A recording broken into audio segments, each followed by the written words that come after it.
주진우 의원입니다. 저번에 말씀드렸다시피 탄핵소추 관련 조사 절차는 우리 헌법상 함부로 개시될 수가 없는 겁니다. 그렇기 때문에 본회의에서 의결을 통해서만 조사 절차를 개시할 수 있는 것이고요.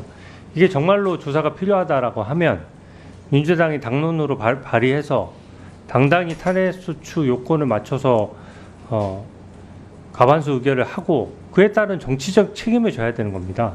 이런 식으로 청원서 2장짜리 청원서가 접수됐다라고 해서 중요 안건이라는 사유를 붙여서 청문회를 막 열 수는 없는 것입니다. 이렇게 탄핵 조사 절차가 함부로 개시될 수 있다고 한다 그러면 우리나라 국익은 물론이고 국민들께도 늘 민생을 다루지 않고 이런 식으로 계속해서 위법성이 명확하지 않은 사안에 대해서 일단 조사부터 해보자 라고 한다 그러면 국정 운영이 제대로 될 수 없을 것이라고 생각합니다.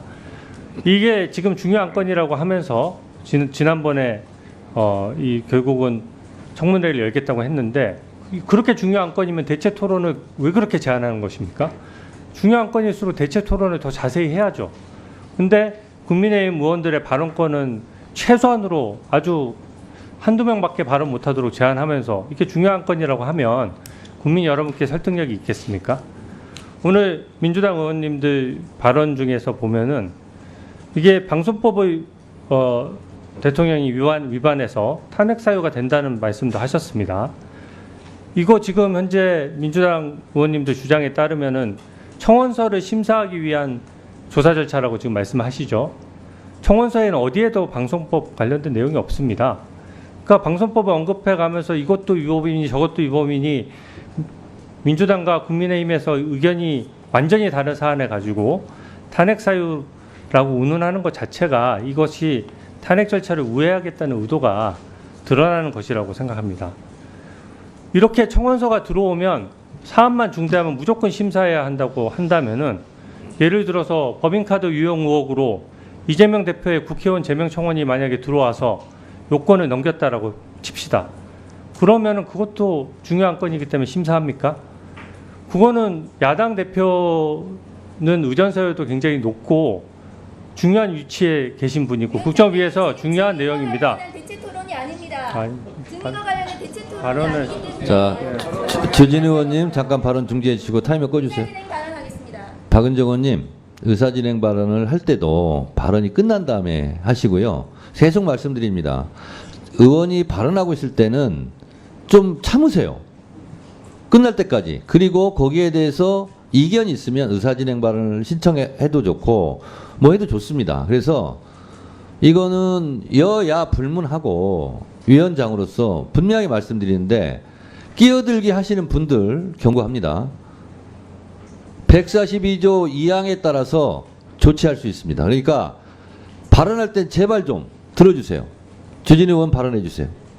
법인카드 유용 의혹으로 아까 이재명 대표 국회의원 제명 청원을 예시로 들었는데요. 증인과 관련된 대체 토론이 아닙니다. 아니, 제가 발언을 좀 하시겠죠. 증인과 관련된 대체 박은정 의원님 그러니까 그 증언과 발언도 관련된 대체 끝나고 토론 하세요. 내용이 맞습니다. 끝나고 그게 왜 하세요. 아닙니까?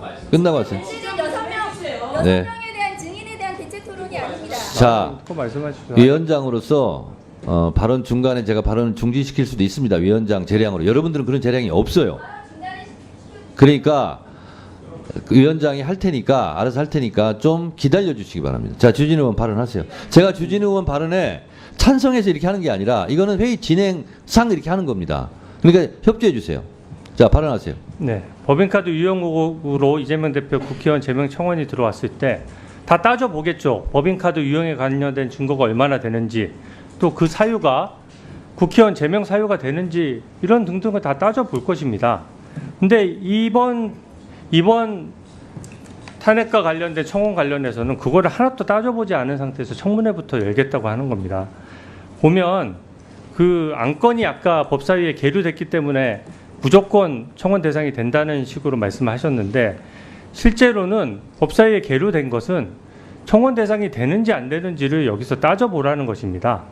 그래서 국회나 법사위가 해결할 수 없는 청원은 기본적으로 청원 대상이 되지 않는 것이고요.